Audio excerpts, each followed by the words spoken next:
Welcome to the Stoic tide. They look just like everyone else. Charming, confident, sometimes even magnetic. But behind that polished smile and smooth talk, a predator. Psychopaths walk among us every single day, disguised as friends, lovers, co-workers, even family. You won't know what hit you until you're drained, confused, questioning your own reality, and they've already moved on to their next target. The scariest part. Experts say around 1 in 100 people has psychopathic traits. That means you've probably already met one. Maybe you're dealing with one right now. And unless you know what to look for, they'll keep you under their spell, manipulating, gaslighting, and taking everything they can without a shred of guilt. But you're not powerless. In this video, I'm breaking down 5 unmistakable signs that you're dealing with a psychopath, and exactly why you need to run, not walk the moment you recognize them. These aren't textbook definitions. These are real-world red flags with examples you've probably lived through or are living through. Do not skip a second of this video.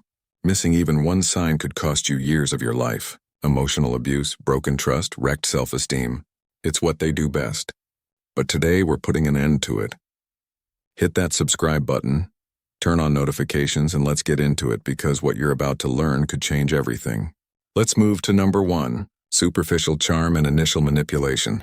Have you ever met someone who made you feel seen in a way no one else ever had? Someone who seemed to pick up on your rhythm instantly, matching your humor, your passions, your insecurities like they were tailor-made, just for you. At first it feels like fate. They remember the smallest things you say, show up for you in ways no one else has, and say all the right words at exactly the right moments. It's easy to think, finally, someone gets me. But this isn't serendipity. It's strategy. This is how a psychopath enters your life. Not with threats or hostility, but with charm. So precisely crafted it feels like love. Only it isn't. It's manipulation wearing a mask. They're not connecting with you. They're studying you. Every compliment, every shared interest, every thoughtful gesture is a tool they're using to dig deeper into your mind, learning what makes you tick, what you crave, and what you fear. It's not affection. It's reconnaissance. Let's break this down. Psychopaths are emotional tacticians. They learn early in life how to mimic empathy and connection, but they don't feel it. They know that if they mirror your values, your dreams, your vulnerabilities, they can lower your defenses and gain your trust. So when you mention you've been feeling burned out at work, and suddenly they're the one person who completely understands, it feels like connection. But in reality, they're identifying a weakness to exploit later.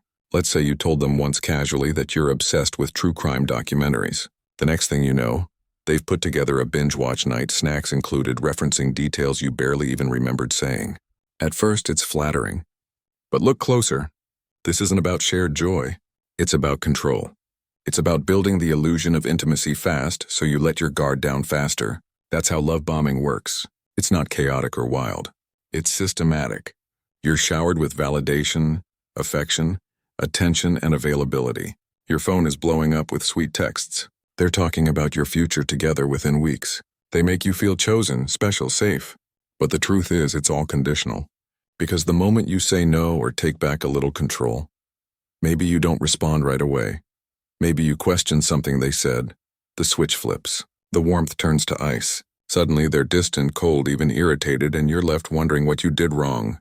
That's the first major red flag. Superficial charm that disappears the moment you stop giving them what they want. It's confusing because they seem so genuine at first, but what you're really seeing is the mask slip. You were never in a relationship with the person they pretended to be. You were in a transaction, and when the transaction no longer benefits them, they disengage fast. The psychological toll this takes is real. You start questioning yourself. You wonder if you overreacted, if maybe they're just having a rough day. You rationalize their shift in behavior because the contrast is so stark, it doesn't make sense otherwise. But this emotional whiplash is a feature, not a bug. It keeps you guessing, keeps you off balance, and makes you easier to control. So how do you protect yourself? Here's where Stoic philosophy offers clarity.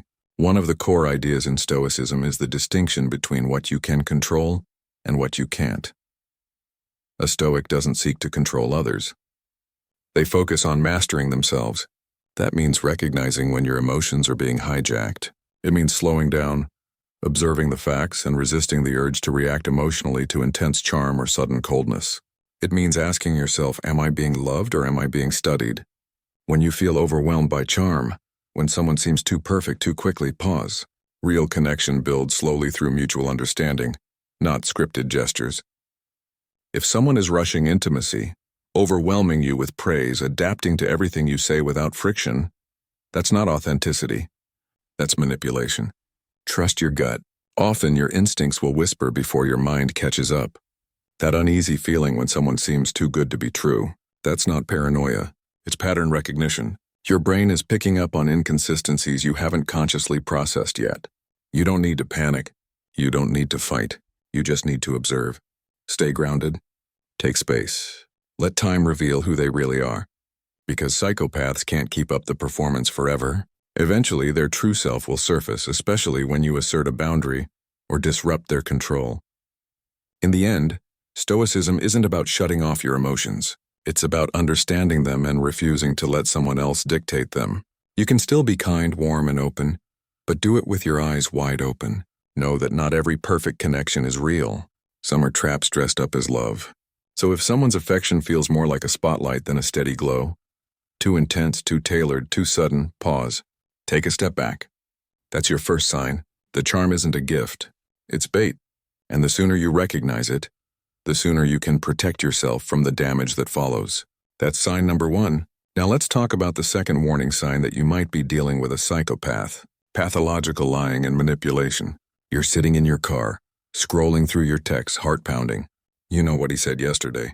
You remember it word for word. But now Matt is claiming he never said any of it. Not only that, he's implying that you misunderstood, overreacted, maybe even imagined the whole conversation.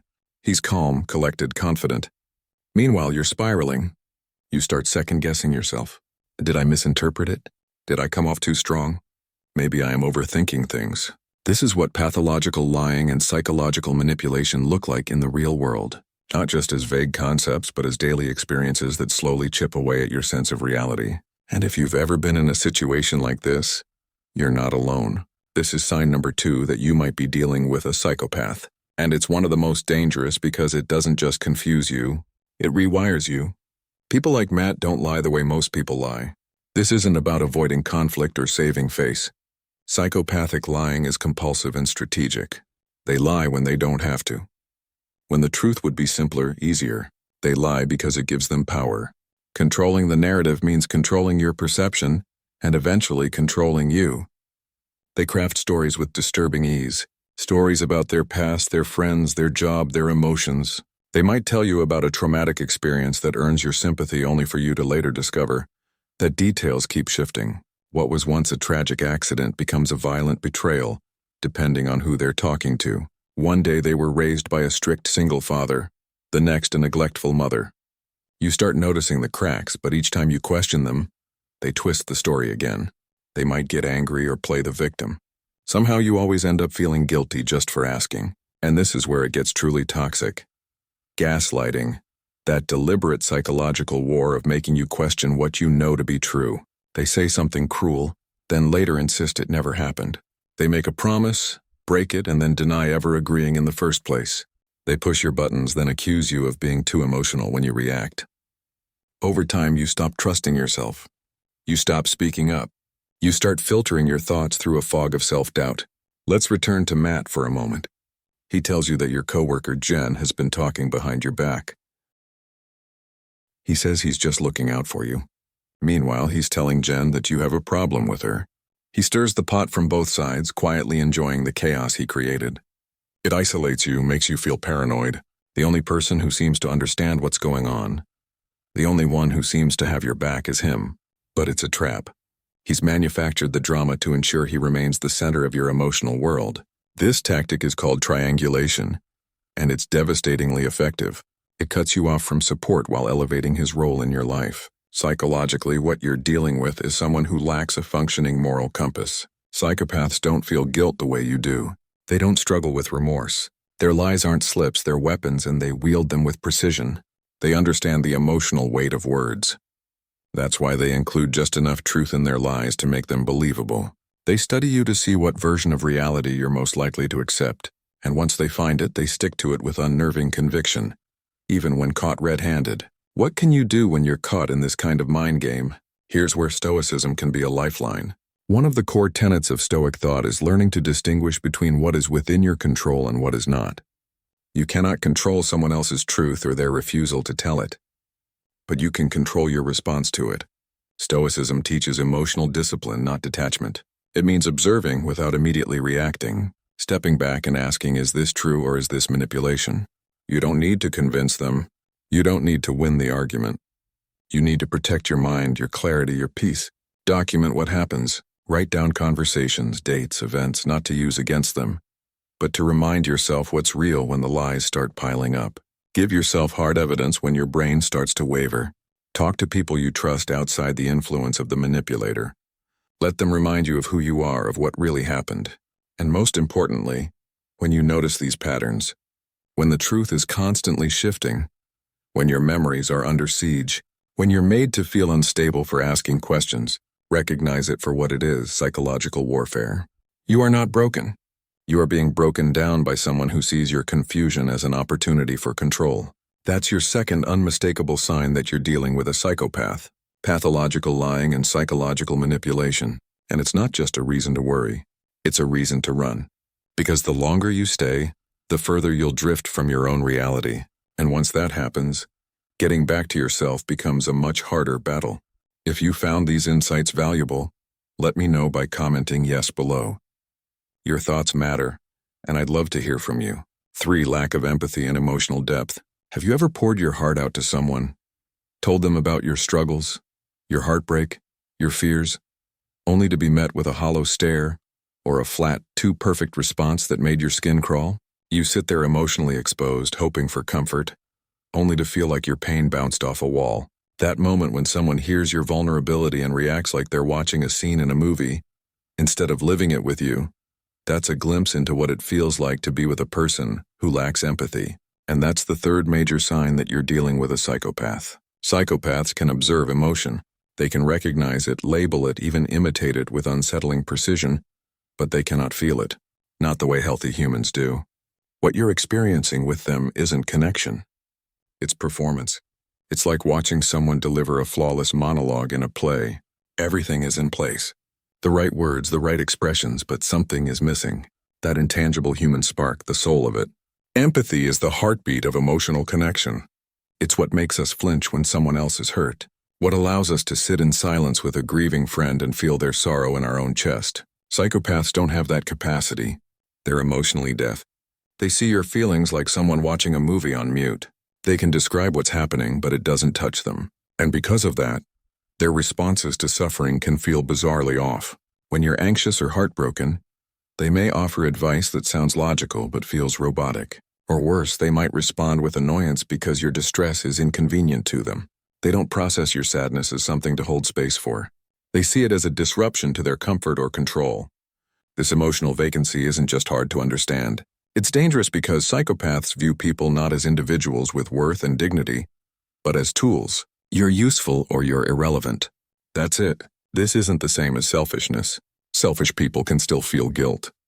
They can still regret causing harm. A psychopath doesn't.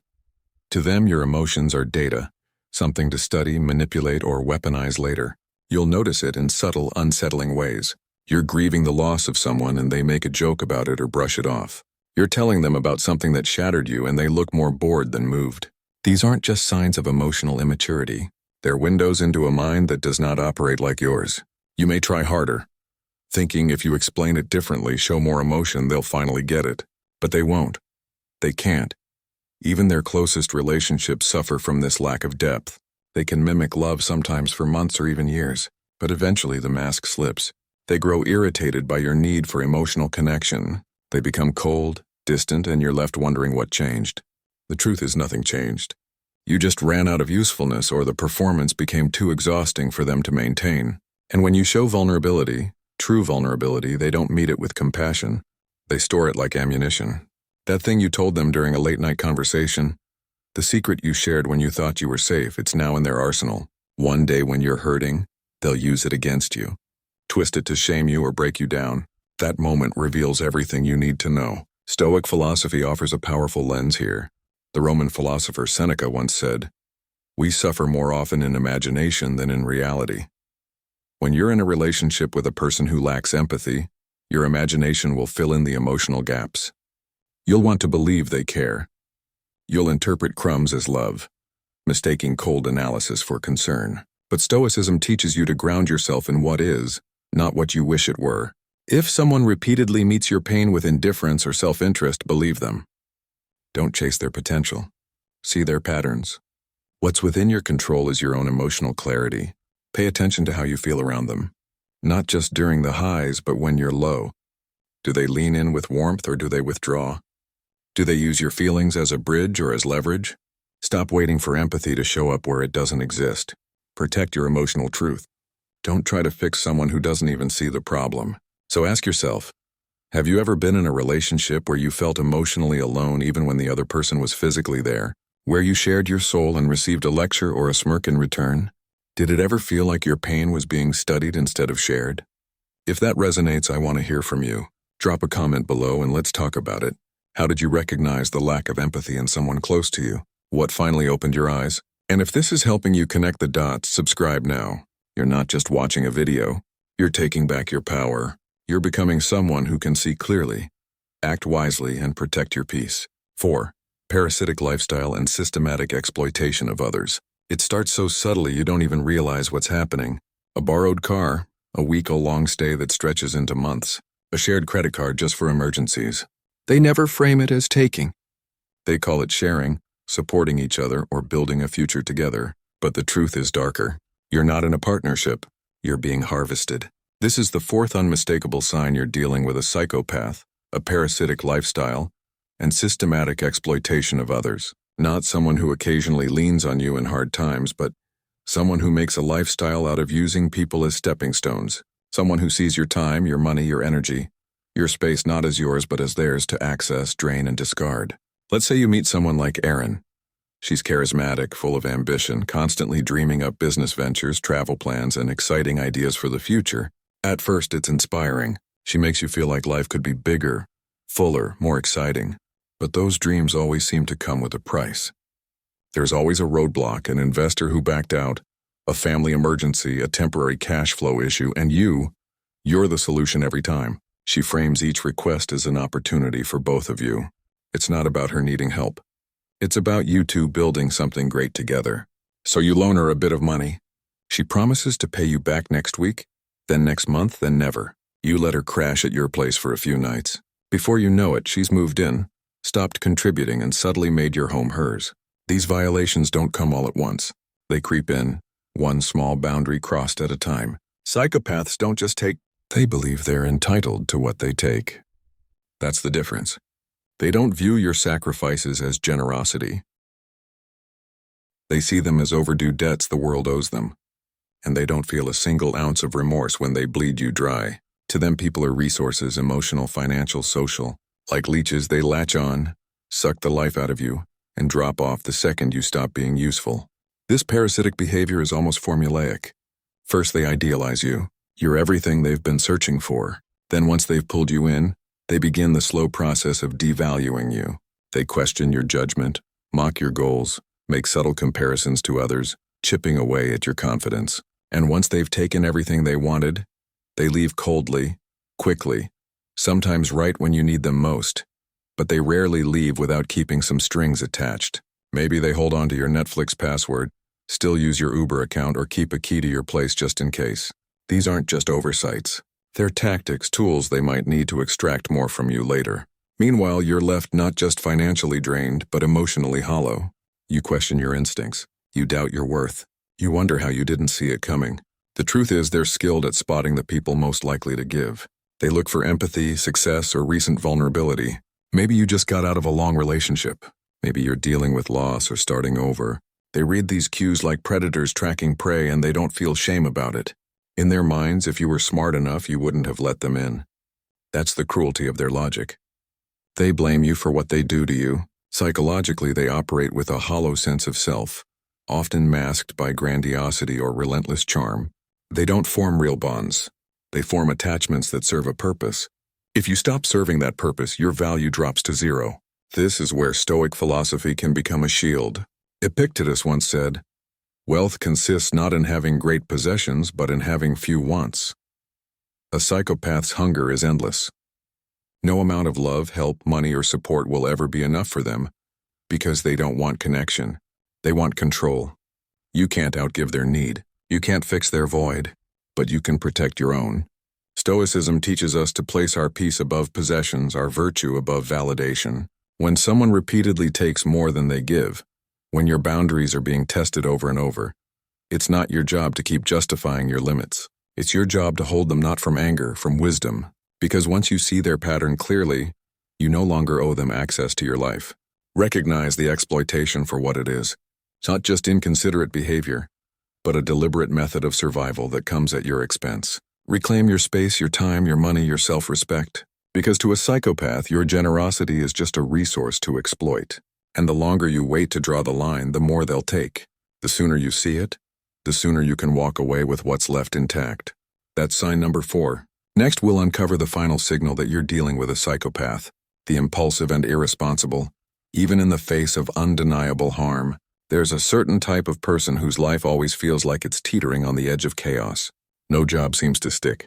Their romantic history reads like a trail of broken promises. They tell stories of betrayal, unfair treatment, bad luck.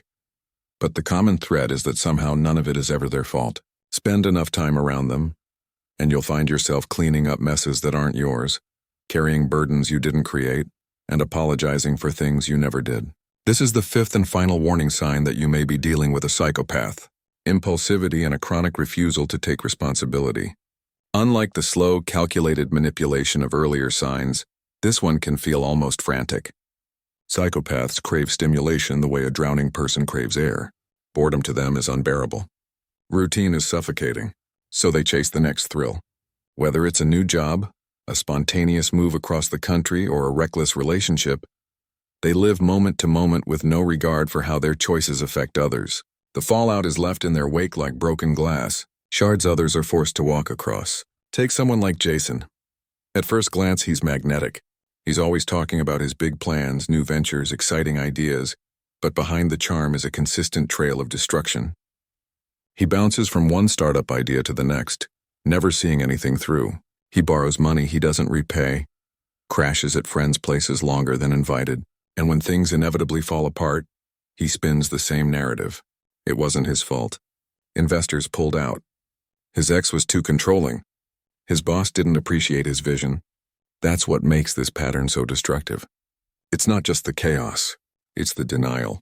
Most people, when they mess up, reflect. They feel guilt, try to make it right, or at least learn from it. Psychopaths don't. They rewrite reality in their favor, casting themselves as the victim every time. They're allergic to accountability, and they do it so convincingly that you might find yourself believing them, defending them even as they slowly erode your peace and drain your energy. Psychologically, this reveals something deeper than immaturity or bad habits. It reflects a fractured moral compass where personal pleasure always outweighs the well-being of others. There is no internal brake system, no pause between desire and action. They act first and deal with the consequences, if at all, only when they're forced to, and even then the blame is never theirs. This lack of responsibility isn't random. It's strategic. It allows them to keep moving without emotional weight, without repair, without reflection. Stoic philosophy offers clarity in the face of this kind of chaos.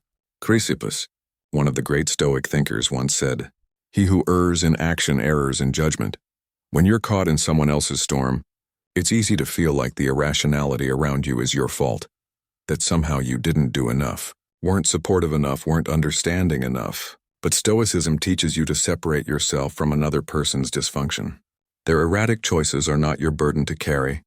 You cannot find peace trying to hold together someone who thrives on disorder. When someone's life is a cycle of self-inflicted damage, when they spin out over and over and expect you to catch them every time, it's not just instability, it's entitlement. You'll notice it in the way they demand forgiveness without apology, commitment without consistency, support without contribution. You'll hear it in their stories where they are always wronged and never responsible, and you'll feel it in the exhaustion of constantly explaining away their behavior, the discomfort of being blamed when you say no, the guilt they project when you finally start protecting your own boundaries. There's also something deeply disorienting about their emotional volatility. They can be playful and affectionate one day, cold and cruel the next. These dramatic shifts often appear the moment they're held accountable, or when the consequences of their behavior become too real. It's not a mood swing, it's a defense mechanism. When faced with the truth of their actions, they either explode, disappear, or transform into someone you barely recognize. The change is so jarring that you start to question your memory of who they really are. The solution is not to fix them. It's to free yourself. Because no matter how much compassion you offer, how many second chances you give, or how tightly you hold on, they will not change. Not because they can't, but because they don't see a problem. The idea of growing up, of being accountable, of choosing stability over chaos holds no appeal to them.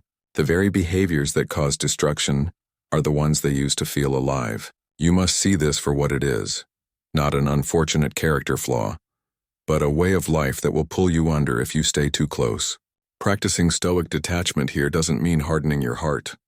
It means protecting your peace.